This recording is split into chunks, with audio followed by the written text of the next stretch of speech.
Every time it beeps, it's $5,000 in ad spend. Welcome to Clicks and Bricks Podcast. We talk about the entrepreneur mindset. If you get one shot at this, what kind of shot are you going to take? If we forget who we are, they're going to forget who you are. And you've got an adversity story that's out of this world. Everything from that Main Street brick and mortar to that billion-dollar manufacturer. Let's do it. Awesome. So you are the founder of Helium Films and a co-founder of, is it Ockham? Yeah, that's it. Okay. Awesome. Yeah. Can you tell the audience a little bit about who you are and where you came from? Just a little bit about history of who you are. Absolutely. So I'm originally French. I live in San Diego right now in California, but I grew up in Paris. I moved here about 11 years ago. I was doing a documentary at the time on the wall between the U.S. and Mexico. And while filming in Tijuana, we had this guy that was helping us out, meeting with migrants and doing a bit of translation because my Spanish is not really the best. And this guy happened to have a friend that was in the U.S. in San Diego. She came down for a few drinks, one night, and then she's my wife now, and we have 2 kids. So, Awesome, fantastic. So I moved to San Diego in 2011. I started Helium Films in 2013, and Ockham is just a very recent endeavor. We just started a few months ago, and still trying to get our bearing with the new company. Awesome. So you moved from France to San Diego? Yep.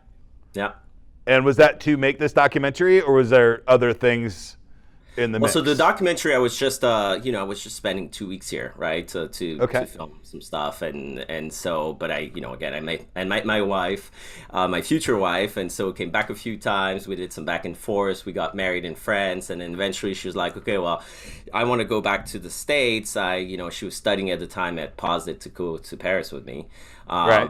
And so we're like, okay, well, we can go anywhere. She's from Kansas City originally, and Kansas City at the time didn't really feel like a good place to land from Paris. So San Diego is a much nicer city than Kansas. Kansas City's a great place. It's Kansas right down the City road is a great me, place, so. but I had never lived in the U.S. before. I didn't know how to do business in the U.S., I didn't know much about the U.S. really, besides what I had traveled here a couple times, but that was about it. So we figured that, San Diego was a good place to land. She had friends here, we had connections. It was close enough to L.A. that, I could do video production here without being, buried underneath the 3 million other people that were trying to do video production in LA, Fantastic. Yeah, I've been in that business before. I guess I'm technically still kind of in that business. But I remember I was probably 19 years old, and I flew to LA to pitch a movie script when I was a kid. And I got off the plane. I don't even know who I was talking to, and he's like, what makes you think you're going to get this done, right? I'm like, well, I've got this great script and all this other stuff, and I'm hyper and blah, blah, blah, and I just won a film festival. And he goes, so did 10,000 other guys that just got off the plane, dumbass. Like, it's a tough business out there, right? And that was, it is. That was 25, 26 years ago, right? I mean, it's the same today, like there's the same amount of people. I mean, it's a hub, right, for video production. So my thinking was like, you can be a tiny, tiny, tiny fish in a big market that you don't even understand, right? Because coming from France, again, there's lots of similarities, but it still operates differently. People operate differently. My English was good at the time, but definitely not to, this level right now. So I was like, okay, well, I can be that very tiny fish, or I can try in San Diego, where there's definitely a lot less business and less productions than LA. Right. But, try to build something that may end up, being a bit bigger, locally, and, still do what I like to do without, competing against with like. There's some pretty big fish in San Diego still. Like Yeah. I mean, it's funny because it's a very small town disguised as a big city, San Diego. Yeah. It's interesting that way, like coming from Paris, it really isn't, a big city like Los Angeles or San Francisco, like New York. It has not. You end up realizing that everybody's very connected to one another, and that's where that small town vibe is. You could you'll randomly bump into people that in the street, and if you have somewhat of a network, you'll realize that everybody knows each other. Especially in the business world or the production world. Right. But at the same time, it looks big, right? Has like lots to offer. There's, it's a big city. Right. Beautiful city. One of my favorite cities to visit. I'll be there in a few weeks, actually. So. Oh, that's awesome. I love it in San Diego. Love going there and visiting and doing business there as well. So, meet the wife, doing a documentary, and now you're moving to States. But did you do film school or video school in France? Yeah. So I moved when I was 24, 25. So yeah, I went to an equivalent of film school in France, and I worked as a camera op and director and producer for mainly corporate stuff there. Right. And and I did that documentary and a bunch of other little stuff. And then when I moved, I first started working freelance for a small company, then eventually got a full-time job at a TV station that was doing travel documentaries. That didn't last very long. I got fired actually after 4 months because I butted head with the owner of the company. Yeah, traveling in video is tough, man. It's a tough gig. It's nonstop, always moving, right? It was great. I love the traveling. I love traveling in general. So the traveling part was amazing. I mean, within 4 months, I got to go, for work to Mexico, Morocco. And to like San Francisco for another thing, like literally 5 destinations within 4 months. So that was great. I didn't have kids at the time. It didn't really matter. It was fun to travel, discover. I went to Bali, within those 4 months. So I did a lot of stuff. It's just that I think I wasn't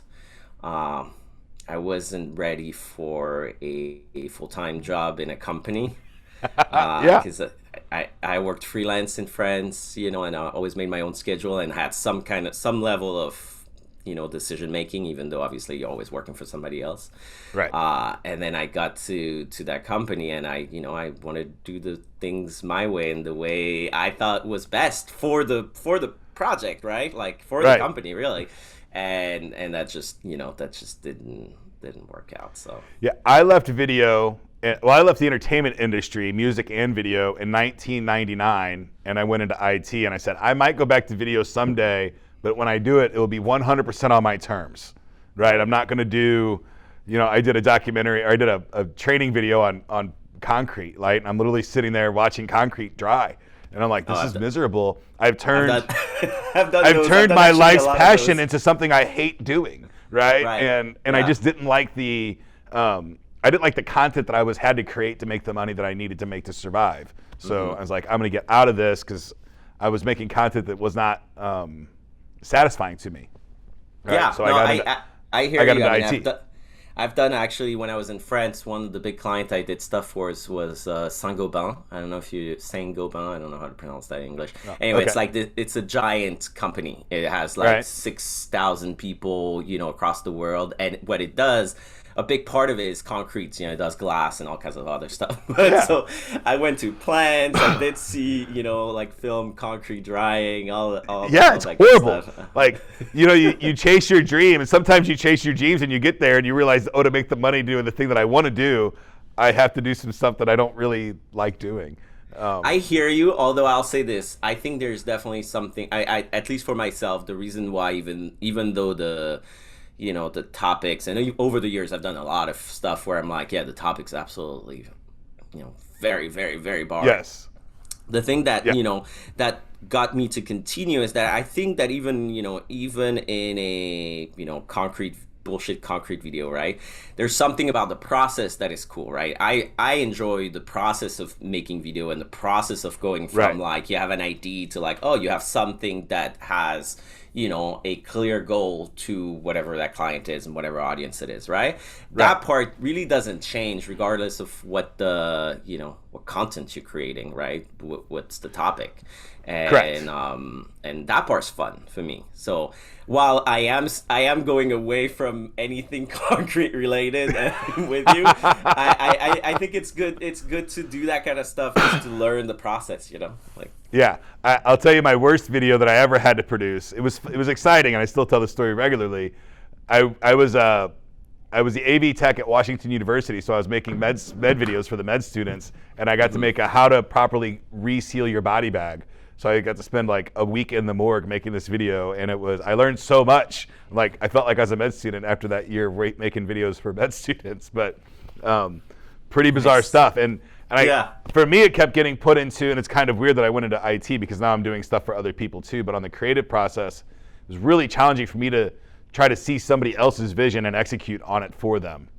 I couldn't figure that out.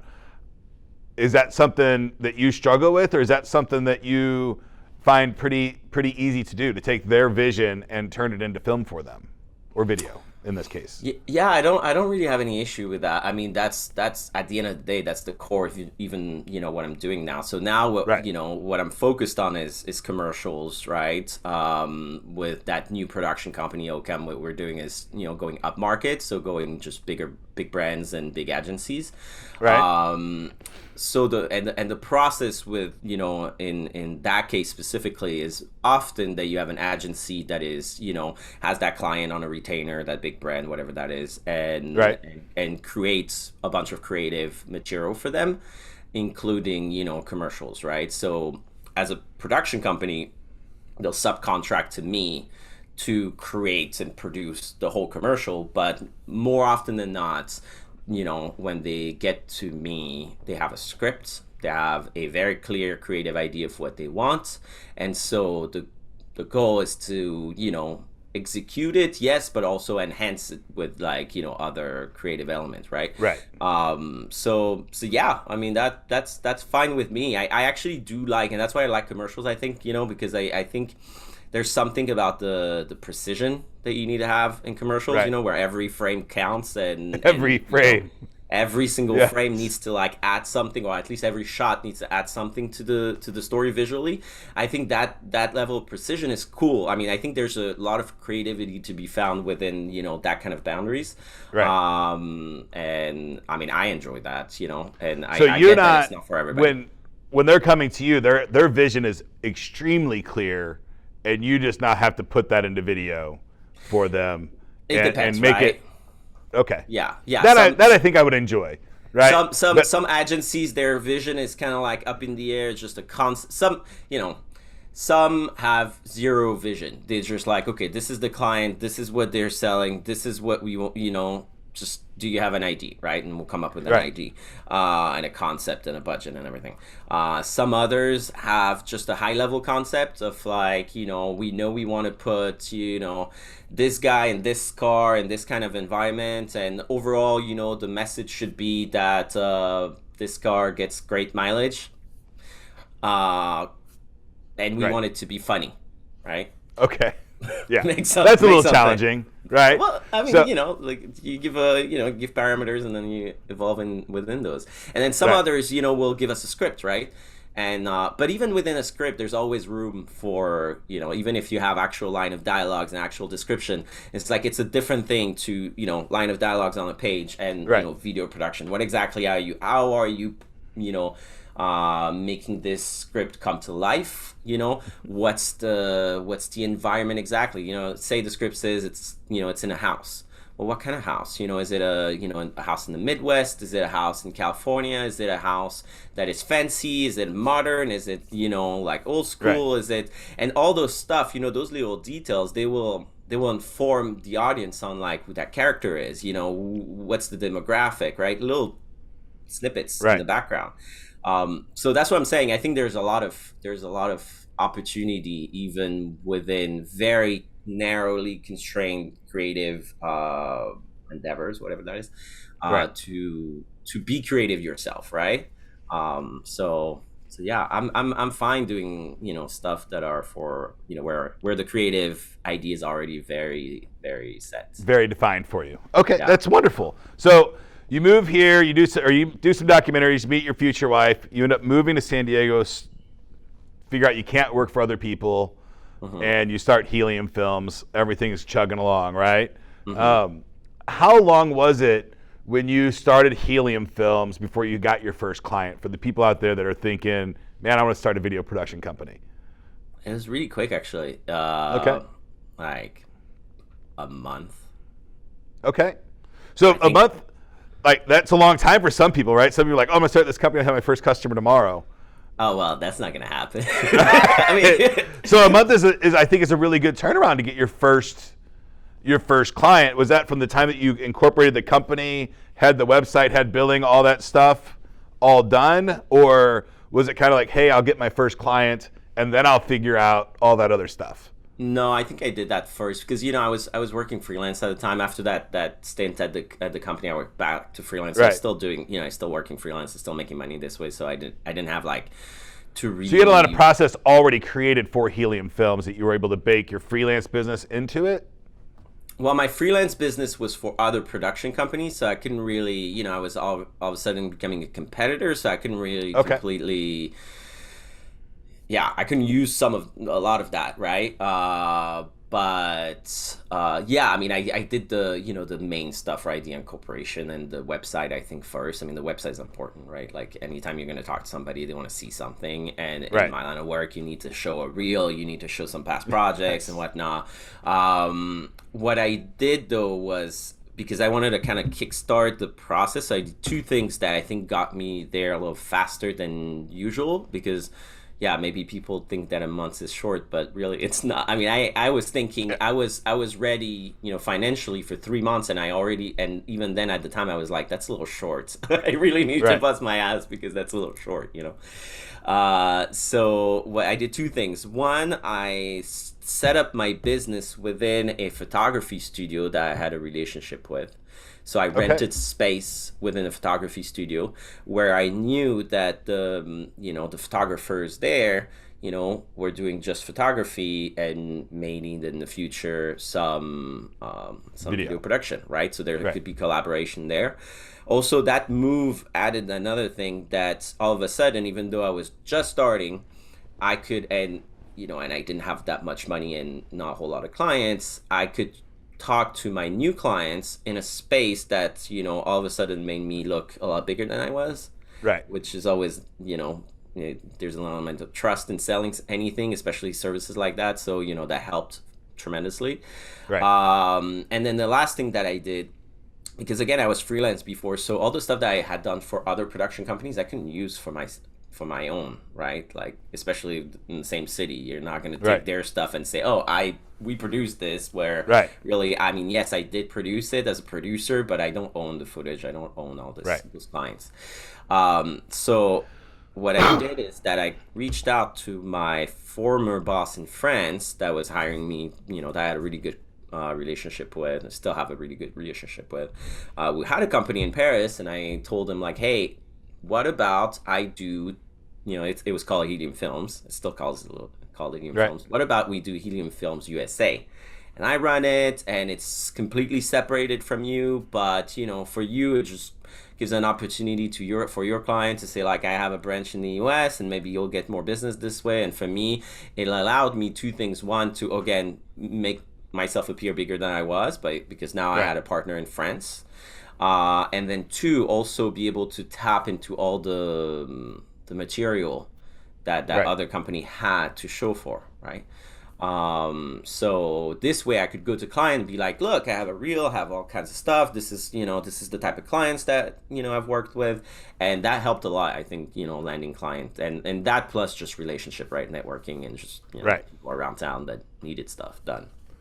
That is a great tactic or strategy for opening a U.S. business, is finding a European partner rebrand theirs as the U.S. I've got a really good friend of mine that does that. He sells boxing gloves, and it's HKA USA. And in Europe, there's an HKA brand that's really big. So he branded that HKA USA, and he's doing, that's a good jump start for a lot of businesses. So it's really something to think about. If you're trying to sell a product or service in the U.S., folks, you can look at European markets and say, oh, they're doing it really cool under that name. Maybe I can reach out to them and start their U.S. branch. Right. Totally. And if you have those relationships, it's even easier to do. But I think that was really smart. And it got you a lot. It set your cornerstones up, right? Like totally. Those are a lot of check boxes that get ticked off whenever you create that kind of synergy with a foreign company. So, but it is a completely separate entity, right? It's not. Yeah. They're sister companies. They're not part of the same company. They're not part of the same company. But we still work together to this day with some clients, whenever there's a need for, I have some client that needed some stuff done in France. Right. And it was, some American clients, and it was easier for them to deal with an American company, to pay an American company, to have Zoom calls, on US times, that kind of stuff.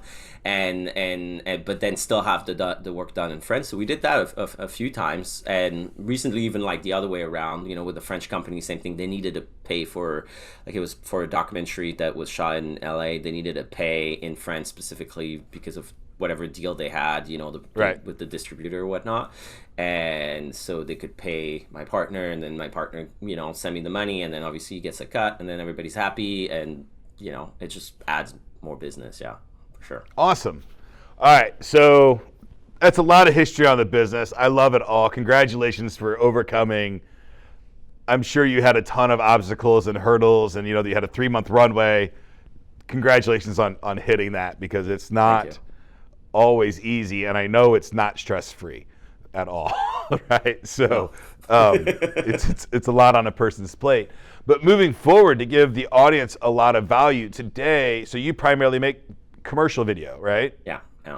And so you're selling products and services through video, which is a skill or a product that almost every small and medium-sized business in the world is going to have to start utilizing, right? If they're not utilizing video already, they're going to have to start utilizing it. And today they're probably not utilizing video to its best capability, right? The traditional salesperson's gone and being replaced with video today, right? Absolutely. So are you traditional, and I went to film school, so I probably have too much information on this, and I was video production school. It used to be 30, 60, 90-second spots, right? That was the world that was commercial television, but video production's taken drastic turns on all of those formats, right? Format clocks are kind of thrown out the window with the internet. Are you producing more 3, 5, 10-second spots today than you did before? Or are you still like doing commercial television spots? I've never done 3-5-second spot. I think the shorter that typically we do is 15 seconds. Okay. And that's, most of the time for social media, right? Like your like Instagram stories or whatever. Right. Typically those are derivative from, longer spots. There's always like a longer thing, and then that typically gets cut down, right? So to give you an example, we just finished one. The spot was 45 seconds. Right. And that's gonna play on YouTube probably, and as YouTube pre-roll, it can be longer. Right. And then we did a 30-second version and a 30-second version, I think, for Instagram, with like square, and then a 15-second, vertical for like stories and whatnot from the same material. And we're probably we're talking of whether we're gonna do another cut for TV specifically that is like at 30-second. Right. So yes and no. I mean, 30-second is still a very typical format, right? Because TV spots are 30 seconds in general. Even if you take, connected TV or other, like streaming platforms and whatnot, the format is, it's still 30 seconds, right? I think you can, I'm actually not super familiar with like the ad buy for those, but I would say you can probably buy up to like a minute, but it's like, that kind of increment, right? 15 seconds, 30 seconds a minute, right? Right. And obviously a minute costs more than 30 seconds, and there's trade-offs. So So yeah, I mean, it's still a pretty important format and lens. That said, we've been doing the last year a lot of like very long form commercials, like 3 minute and a half. Right. For YouTube, right? For YouTube specifically, for YouTube Pro, but those have a very specific format, and I don't think it would work in any other format than that. They're comedy, and I don't know if you know the Harmon Brothers. That rings any bell? Off the top of my head. They're a agency / video production company. I think in the Midwest. Okay. I'm not exactly sure where they're based out of. But they did the Poopourri campaign, if that rings any bell, with that girl sitting on a toilet with a cow next to her. That's funny. They did the Squatty Potty campaign as well with like. Okay, I know who you're talking about. Yes. All right, so those guys, they kind of started a new sub genre of online commercials with very long format, very funny commercials, right? Like stuff that are like, again, 3 minute long, and that typically have a structure of, you have something funny, 15, 20 second, 30 second, then you have product features like, this product does X, Y, and Z, and that's great because of what. Then you go back to funny. Sometimes it's intertwined, obviously, but you have funny product, and those are typically very product oriented, very made for you to like know everything there is to know about that product and why it would be great for you, right? It's not brand awareness, it's not like brand recognition, it's really product. But they're long, and the only way to keep anybody watching something for 3 minutes, like a commercial for 3 minutes, is that you have that funny, right? That comedy. So we've been doing a bunch of those, and I think those are like growing a lot. There's an agency in town that specialized in that and does a lot of those that we've worked with. But besides that, besides that very specific type, I think the format is kind of here to stay. I want to say the main thing that is happening these days, that changed from like 20 years ago, TV commercial type stuff, is that you have, it's all more fragmented, right? So you have to like very much more target a specific audience at a specific time on a specific platform, which probably means doing different things for different audience on different platforms, right? It's not necessarily the same type of approach, whether you're selling on Facebook, Instagram, on TV. I want to go back to that because I want to dive into that particular statement pretty deep for the audience, because that's really, really important. But going back to the content, when you're creating it, right? We all know that we need 3 and 5 second clips of stuff for TikTok. If we're gonna go into TikTok or Instagram Reels, we need to have a strategy for those things, and we need not 3 second, but under a minute kind of videos that are produced. When you're making that longer form video, should you be mindful of those clips, or do you just, hey, I'm gonna make the best 45-second video that I can make, and if I get some shorter clips out of it, great? Absolutely. I mean, if it's part of your strategy to have those shorter clips and different format, you should absolutely think of it ahead, because in the pre-production piece. Absolutely. And it's a big mistake if you don't, because you just may not have what you want. If it's not that important and it's just like, bonus cherry on top of the cake, then great. Just go about doing the best. But if you know that, yes, you have channels, you are going to advertise on Instagram stories, for instance, then you should absolutely think of it ahead for 2 different reasons. One, because a 45-second script may not be easily cuttable in a 15-second script. Right. Because you need a story, right? You need a beginning, a middle, and an end to anything. And if that whole story takes 45 seconds, then yes, there's always some fat here and there that you can cut. But maybe you need an additional shot or an additional sentence or an additional whatever, to make that 15 kind of wrap. Right. And if you haven't thought of that before, and you're not telling your production company, hey, we need that extra line, whatever, well, they're not going to shoot it. They're not going to have it. They can't magically invent it, Right. So that part is important for the story. And then there's the format itself, right? When you're shooting for 16:9, which is the standard, you're seeing a certain amount of stuff in the frame. And like I said before, every frame counts, every second counts. It tells something about the story. So say, that house in the background that I was talking about earlier, and you want to make sure that the character from that one shot, from the audience from that one shot, the character, understand that character is really rich. And so in the background, on the top right side of the frame, you have a very fancy house on top of a hill, right? You see it in the 16 by 9. Now you're cutting that to a 1 by 1, or even worse. And you don't see it anymore. You don't see it anymore. So, sometimes it doesn't matter. Typically, the 16 by 9 and the 1 by 1, we manage to like kind of do it together.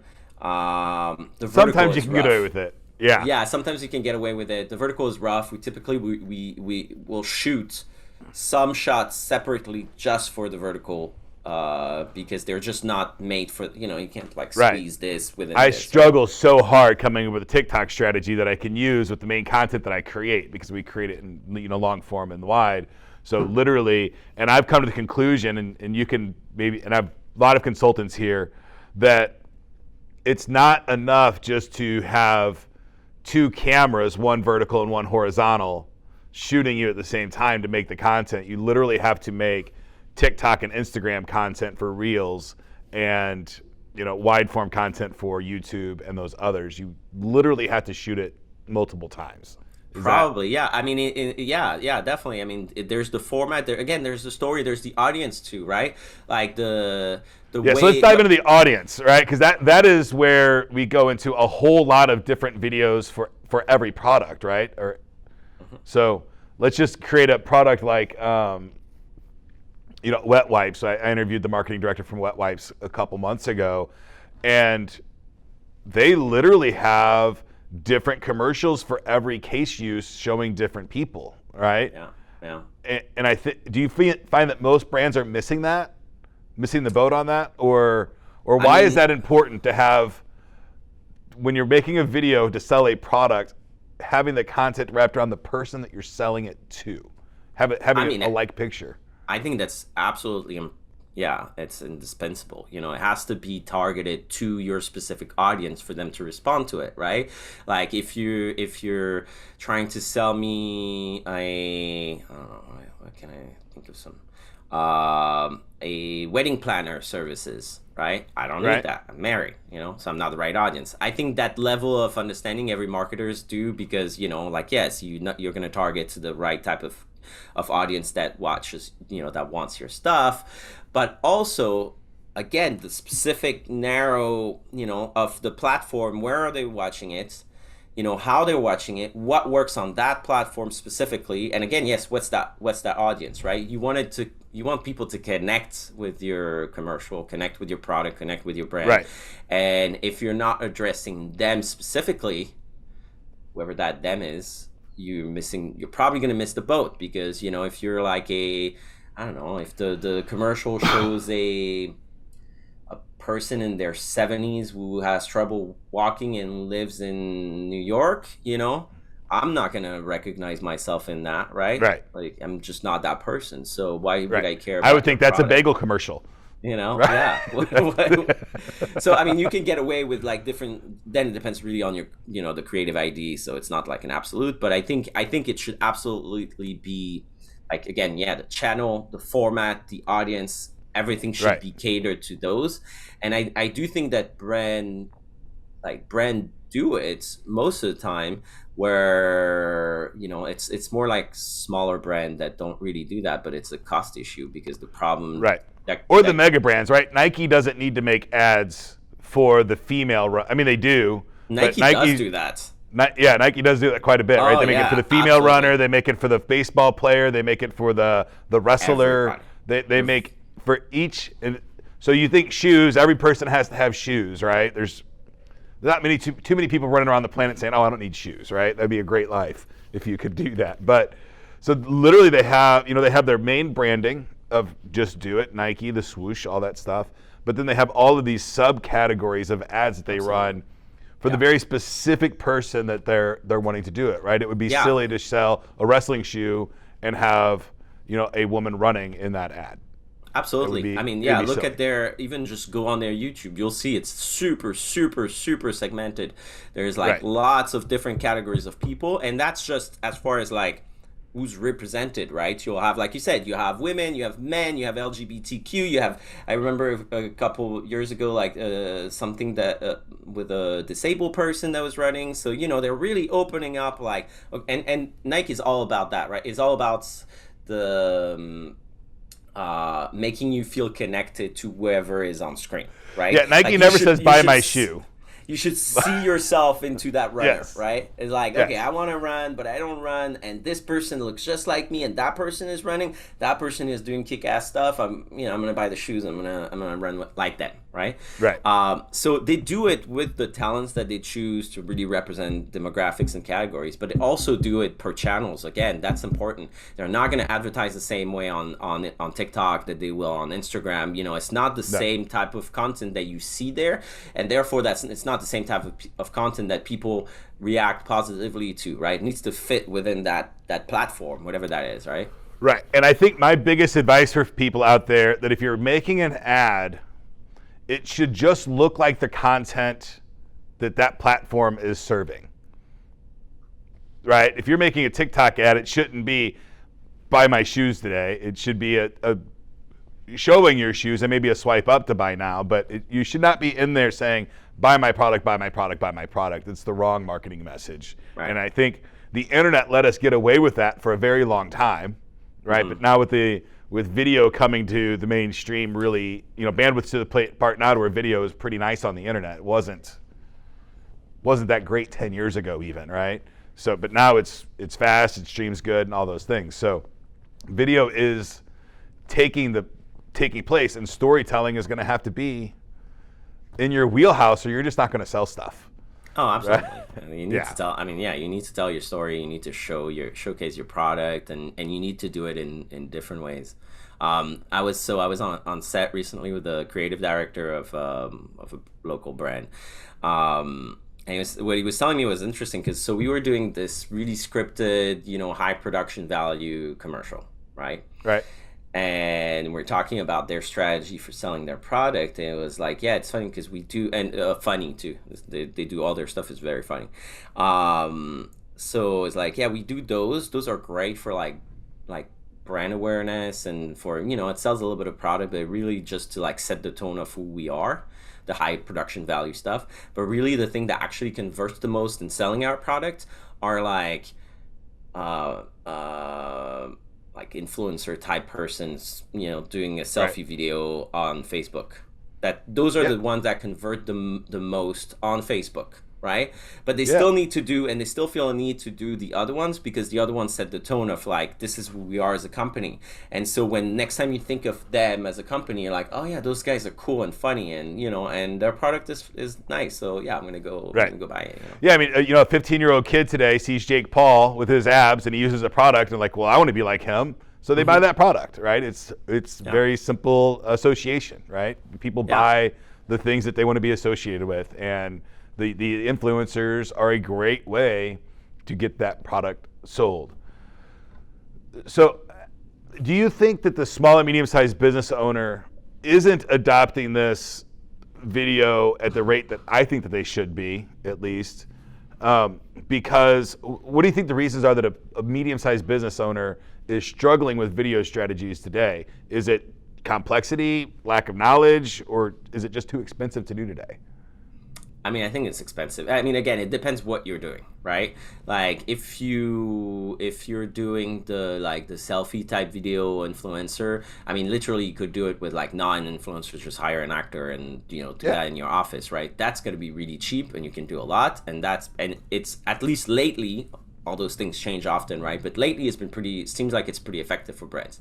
So if you're not doing anything, you should definitely do that at least, right? It doesn't cost much. It's easy to do. You can do it yourself. You don't have anything you don't have to pay. You can literally write a small little script and send it to somebody on Fiverr, and they'll make the video for you and get it back for maybe $50, $100, right? Exactly. The quality is probably not gonna be great, but that's not the point, you know? Right. Now, if you want something that is more comprehensive, where the quality is good, and you know that, and the quality reflects the quality of your service, your product, whatever that is, then yeah, it's expensive. I mean, you know, budgets for a commercial run between, I don't know, 40 grand and $1 million if you take, you know, big ass national campaign. So right. Yeah, I remember when I was doing video, the low side, and this was 30 years ago almost, and for a standing head talking video, it was $1,000 per finished minute, right? For a single camera, guy talking with some edits, you know. So, and that was 25 years ago. So I don't know what the per finished minute for just a talking head video is today, but you can get it for $100 on Fiverr. Right.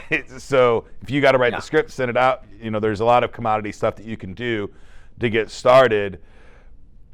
When should somebody, you know, if they say, hey, I'm going to get into the video, when they're using these DIY stuff in their self, right? And they're like, hey, you know, I'm ready to, I've tested the waters. I know these kinds of things work, but I want to make this funny video, and I've got, you know, $50,000 to make this, you know, that squatty potty unicorn kind of video, right? Or, you know, my favorite one is the Dollar Shave Club. I think he created that niche of how to do these long form commercials that are just drop dead hilarious. When is that time to do that? Or is that just depending on when the person's ready to take the risk? I mean, I would say whenever they've seen that there could be, you know, return on that, right? Like, okay, you know, so they've made some funny videos and got some kind of traction off of it. Yeah, and they want to double down on that. Or their competitors are doing it and it seems to be working, or, you know, right. I mean, the point is that I don't think there's ever like a good time or a bad time. It's just like, you know, go for it. And the thing is, you got to test those stuff, right? Like, you know, and there's so many factors, and that's why, you know, I could have kind of branched out as like an agency, you know, like making more, like doing ad buys, doing like websites, all kinds of other stuff that are related, right? And that's why I never did it, because I don't consider myself an expert at all. You know, I have an understanding of the space, but, you know, I'm an expert in video production. I can make produce the video, right? So you just see a lot of the end product and the production of it, but you're not doing the pre-production. Well, I'm doing the pre-production of the video, and I'm part of even the strategizing often. What I don't do is the distribution of the video, and I think that needs to not that part is very important, because if you so we did this funny long form video a few years ago with another company, and I remember walking to the CEO's office one day, and he's like, oh yeah, the video that you created is performing great, and like he has this, you know, his iPhone watch, his iWatch, and it's like beeping every like 3 minutes, and it's like, you see this is, every time it beeps, it's $5,000 in ad spend. Oh wow. And so, I mean, they were doing a big push in ad spend with that one video. That one video today has like, you know, 20 million views. I'm sure it's been great for them, and it's, you know, and it sold a lot of product. But my point is that, you know, the video was great. I mean, I was happy with what we did. It looked awesome. I think it told the story. It was funny. It explained the product well. Everybody that watched the video, even on YouTube, you know, would comment like, this is a great commercial. So, you know, all positive comments.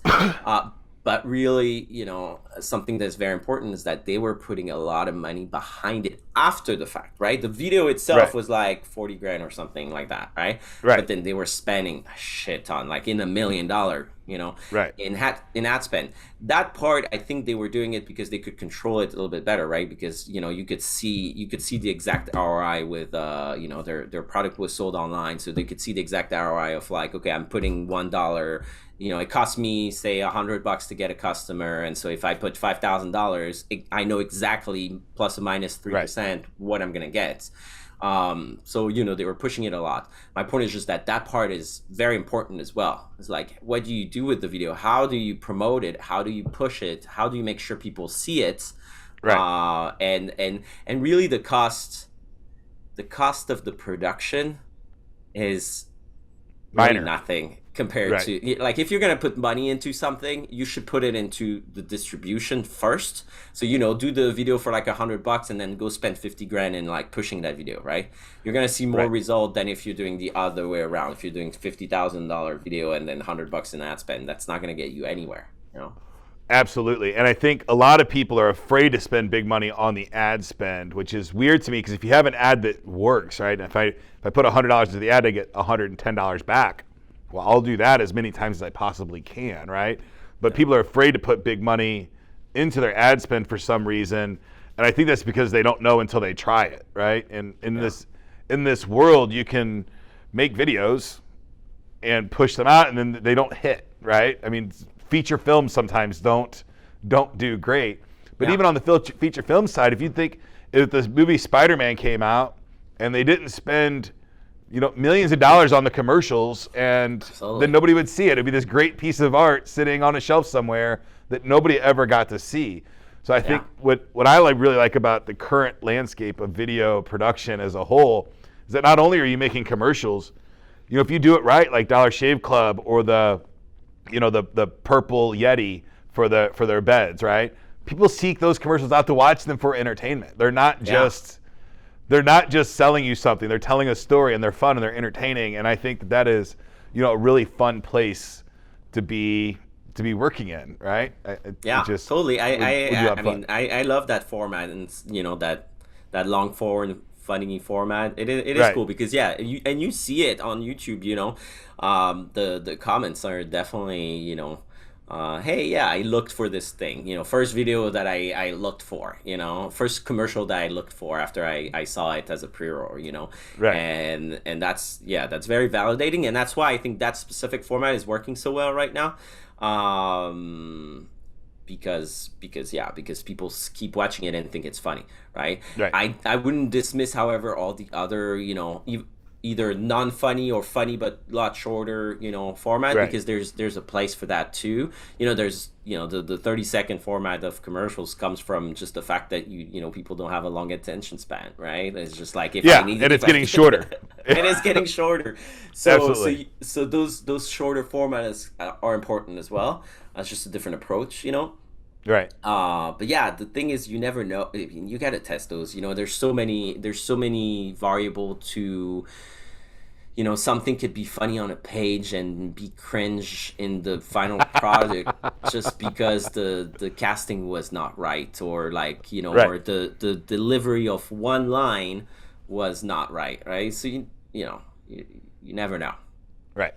All right. So say there's a guy out there today, guy or lady, and they have a product they think is amazing. They're currently selling it, and they want to try a video ad for the first time. Do they go to you, or do they go to an agency first? It could be both. Both? Typically we work with, medium-sized business, I want to say, direct sometimes, and then bigger brand through agencies, because they tend to not, again, like video production, especially for a big brand, will be like a small part of like a lot of stuff that an agency will do, and that's why the agency just subcontract to us, when they'll do all the other stuff, and then smaller business, that may have internal teams, really running the show when it comes to marketing, they would come directly to us, and then again in that scenario, there's going to be brands and companies that already have, come with the script, already have a creative, like marketing director or creative director in house that is, came up with some ideas and tested it and whatever, and he's like, this is what we want to do, and they'll come to me.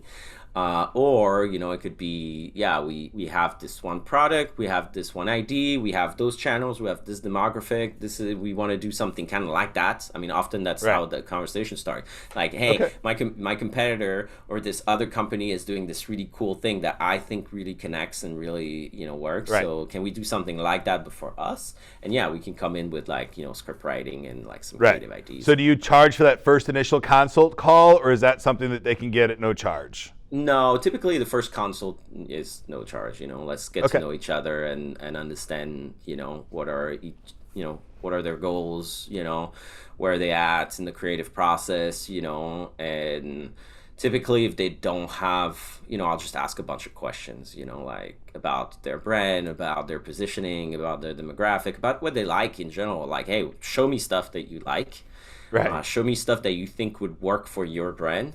And then, we can emulate it, and like, and typically during that first call, or maybe on a second call, I'll pitch just, rent some ideas, more brainstorming. It's not like a proper pitch, but, brainstorm some ideas. And that usually is enough that along with like a very broad ballpark of what that would cost, is enough to like, okay, yes, let's move forward and, develop something bigger, in which case, send a proposal, send a detailed, cost breakdown, send some like visual IDs, and then a contract, obviously. Or it's just not, then they don't call back if it wasn't a good fit. Then that's about that. Awesome. And if somebody wanted to work with you, how would they get in contact with you today? So I think at that point, Ockham.tv is the place to reach me. So OCKHAM.tv. They can contact me at Thierry at Ockham.tv. So THIERRY at OCK. And we'll throw it down here in the comments. Yes. We'll throw all those links and stuff in the comments for you, so that you can reach out to Thierry and strike up a conversation. If you want to create video products for your business to help sell your products, check them out yourself. Don't take my word for it. I'm sure you've got plenty of demo reels and stuff like that you can show folks. So I think it's great that you're doing that in San Diego, right next door to LA, which is highly competitive, probably the most competitive place in the world for video production, right? So congratulations on that. Before we go today, Thierry, do you have anything you'd like to leave the audience with? I don't know. It was a good conversation. I don't have anything, off the top of my head. All righty, folks. That's it for today's show. Thank you for joining us. We'll see you later. Thank you for having me. That's it for today's show, folks. If you'd like to join my text line community, the number is 314-370-2871. All you have to do to join that text line is send me any question about business or technology. I'll do all the research, and I'll give you an absolutely free, totally unbiased answer. Get to work.